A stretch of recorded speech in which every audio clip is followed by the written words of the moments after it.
Olá, meus amigos de um programa e tal. Olá, minha amiga Sol, meu amigo Del Garcês, Will Carvalho. Boa tarde para vocês. Que bom poder estar aqui em um programa e tal, nesse mês de consciência negra aí no Brasil. E é claro que tendo participado de um espetáculo como Luiz Gama, Uma Voz pela Liberdade, ao lado do meu amigo Del Garcês, com a direção de Ricardo Torres, eu não poderia deixar de fazer esse link com a cidade de Chicago, com a história dos negros aqui. E tudo começou com esse cara aqui, ó, Jean-Baptiste Point du Sable. Esse negro haitiano que fundou a cidade de Chicago. Tudo começou com ele. E eu vou contar pra vocês. Du Sable era um haitiano, filho de um francês e de uma escrava africana, nascido em 1750 e veio aqui para as terras de Chicago, a Chicagoland, em 1770, casado com uma índia Potawatomi, que eram os verdadeiros donos dessa terra, e ele foi a primeira pessoa não indígena a viver aqui nas margens do rio, do Chicago River, hoje antigamente chamado de Chicago, e agora é chamado de Chicago River. Aqui, nas margens desse rio, ele construiu seu pequeno comércio e a partir disso a cidade de Chicago começou a se expandir, começou a se formar e por isso ele é considerado o fundador da cidade de Chicago. Du Sable faleceu em 28 de agosto de 1818, há 64 anos antes de Luiz Gama e, por acaso, no mesmo mês que Luiz Gama faleceu. E em 1796, a sua neta nasceu aqui, já na cidade de Chicago. E ela é considerada a primeira afro-americana a nascer na cidade. E apesar da cidade de Chicago ter sido fundada por um homem negro, a segregação racial aqui é imensa. Chicago é uma das cidades que mais segrega brancos e negros nos Estados Unidos. Aqui, 41% da população é de brancos, 32% de negros e os outros 27% são de latinos. Aqui no centro da cidade e no norte, na parte norte de Chicago, é onde fica a maior concentração de pessoas brancas. E na parte sul é onde fica a concentração de pessoas negras. Então aqui no centro e na parte norte da cidade, você tem maiores oportunidades de trabalho, de estudo, de boas moradias. E na parte sul, como era de se esperar, não é bem assim. Blood on the leaves and blood at the root. Black bodies swinging in the southern breeze. Strange fruit hanging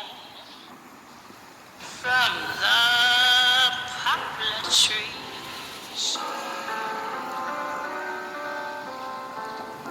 Por volta de 1965, Martin Luther King veio aqui com a sua cruzada pelos direitos civis se juntar às pessoas no movimento Chicago Freedom Movement. Esse movimento pedia pelos direitos civis dos negros aqui na cidade de Chicago e nos Estados Unidos. E Martin Luther King esteve aqui algumas vezes nessa cruzada pelos direitos civis. Aqui estiveram várias personalidades, viveram e vivem várias personalidades importantes para a história dos Estados Unidos, como ninguém mais, nada menos do que Barack Obama, ex-presidente dos Estados Unidos, Barack Obama, Michelle Obama, Aretha Franklin, Louis Armstrong, Sarah Good, que foi a inventora da cama portátil, da cama dobrável e portátil, Oprah Winfrey, Reverendo Jazz. Foi o palco de muitas lutas né? Chicago foi o palco de muitas lutas pelos direitos civis dos negros nos Estados Unidos. Aqui existe um bairro chamado Bronzeville, e esse bairro era efervescente, era de pura agitação das pessoas pelos direitos, lutando pelos direitos civis dos negros. Aqui nos Estados Unidos foi criado um jornal chamado Chicago Defender, que era criado por negros e fazia exatamente isso, lutar para que os negros tivessem liberdade e condições melhores de vida. Hoje em dia, Bronzeville é um bairro de história perdida e de degradação, infelizmente. E aí a gente continua lutando para que os negros parem de ser assassinados, para que os negros tenham seus direitos respeitados, para que eles vivam com condições iguais às dos brancos. Depois da morte de George Floyd, começou o movimento Black Lives Matter. E esse movimento é para pedir que, como antigamente, os negros eram enforcados em praça pública, diante de várias pessoas. Era um verdadeiro espetáculo de horror.